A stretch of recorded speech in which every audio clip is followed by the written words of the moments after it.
Welcome to The Explainer. So, today we're taking a really fascinating journey into how an ancient, historic Scottish football rivalry actually reveals the digital evolution of deep cultural divides. We often think of internet echo chambers as the strictly modern political invention. But what happens when a centuries-old feud migrates online? Well, let's find out. It's a question that brings us right to the beating heart of Glasgow, Scotland. When exactly does a football rivalry become a cultural war? Because for generations, the clash between Celtic and Rangers, literally two of the most famous football clubs on the planet, has been about far, far more than just what happens on the pitch. It's this incredibly intense environment where sport, religion, and politics completely collide. To understand exactly how this rivalry operates today, we're pulling our insights directly from a brilliantly comprehensive 2026 PhD thesis by Christy Scanlon over at Liverpool John Moores University. This research gives us a deep, academic look at sectarianism in football's digital age. It literally tracks thousands of real-time interactions across fan forums to see exactly how these divides are actively kept alive today. Section 1. The Old Firm Divide. Okay, so before we can really understand the digital battleground, we have to look at the physical identities driving this clash. Celtic Football Club was founded with deep ties to the Irish diaspora, representing Catholic and Republican roots. On the flip side, you have Rangers Football Club, historically aligned with British, Protestant, and Unionist roots. So these teams, they don't just represent different parts of a city.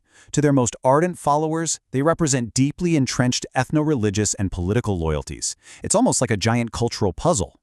Now, according to the Scottish Government's Advisory Group on Tackling Sectarianism, sectarianism is officially defined as a complex of perceptions, attitudes, and actions originating in religious difference, which mixes with politics and sporting allegiance. So when we talk about this rivalry, we aren't just talking about fans being sore losers or having bad sportsmanship. No way. We're talking about a heavy, systemic phenomenon, a web of exclusion that has historically affected employment, social mobility, and just everyday life. Section 2. Roots of the conflict. To see how these divisions began, we actually have to rewind to the 19th century. In the early 1800s, devastating famine in Ireland led to mass migration over to Scotland. Then, as the Scottish Industrial Revolution boomed in the mid-1800s, these new Irish Catholic immigrants were often confined to really deprived areas, competing for working-class jobs, and the native Scottish Protestant population often met them with suspicion and prejudice. So, by the late 1800s, when both of these football clubs were actually formed, the stadium became this very public theater where these economic, religious, and ethnic tensions were safely and, well, sometimes very unsafely acted out. Section 3. A fading myth? But you might be wondering, is all this historical baggage actually a thing of the past? Well, some academics in the early 2000s suggested true sectarianism in Scotland was basically dead. They proposed something called the 90-minute bigot theory. The whole idea was that structural discrimination, like being denied a job just because of your religion, had largely disappeared. According to this theory, the bigoted songs and chants at matches were just a pantomime, just an act that fans put on for 90 minutes during the game and then totally left behind as soon as they walked out of the stadium. But the everyday reality perceived by the public tells a completely different story. Just take a look at the 2014 Scottish Social Attitudes Survey. A massive 88% of respondents still linked football to sectarianism. 88%.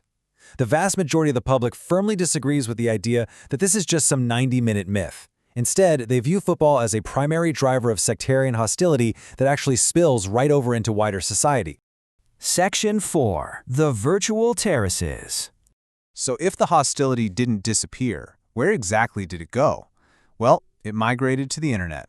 Researcher Christy Scanlon spent a ton of time analyzing two massive digital fan forums, Carrydale Street for Celtic fans and Follow for Rangers fans. These independent websites act as the modern-day battlegrounds for these historic rivalries. They are active 24/7, long after the 90-minute whistle has blown. I absolutely love this visual metaphor from the text. Scanlon describes these forums as virtual terraces where loyalty to the in-group and hostility toward the out-group is reinforced. Just think about that.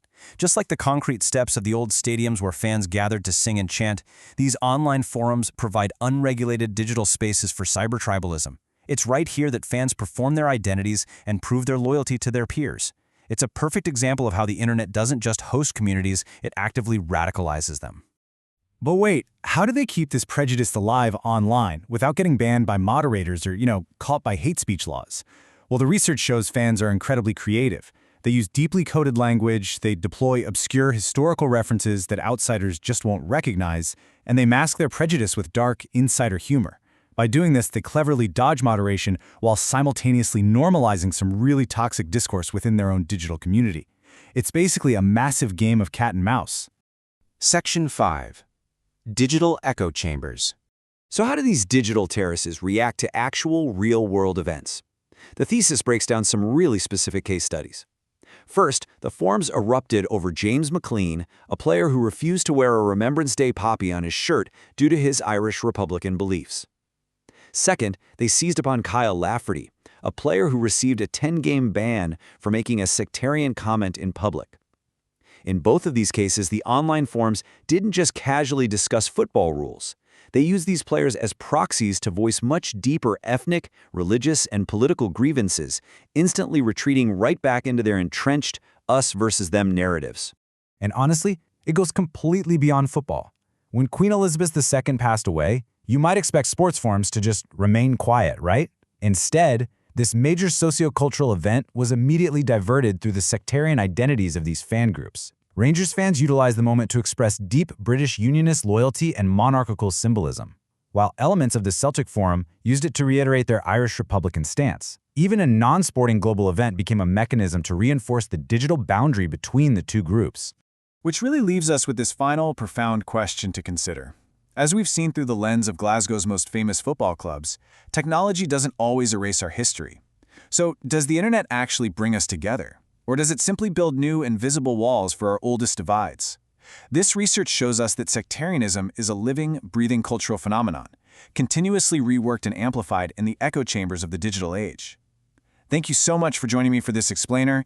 Keep asking those big questions, and I'll see you next time.